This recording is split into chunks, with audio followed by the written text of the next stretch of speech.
Welcome to the Slop Temple. We pray this video helps. In this video, I will explain how to study material science step by step. Begin by building a strong foundation in the basics. Focus on understanding atomic structure, chemical bonding, and the four primary material classes: metals, ceramics, polymers, and composites. This foundational knowledge, typically covered in the first 100 hours of study, is crucial for grasping how materials behave and interact. Next, delve into the core principles that govern material behavior. This includes mastering crystallography, understanding material defects, and exploring diffusion mechanisms. Dedicate significant time, perhaps 50 to 75 hours, to mechanical properties such as strength, ductility, and toughness.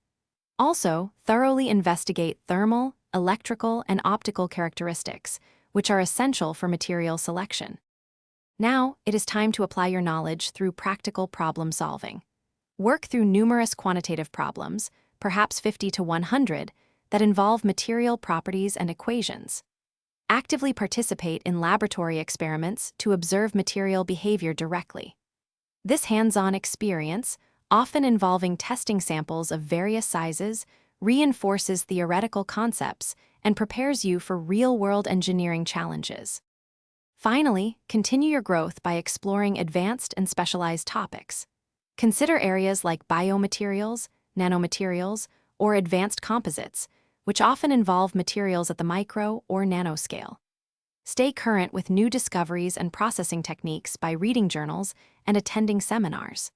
Collaborating with peers and mentors, perhaps in a study group of 3 to 5 people, will significantly deepen your understanding and skills over time.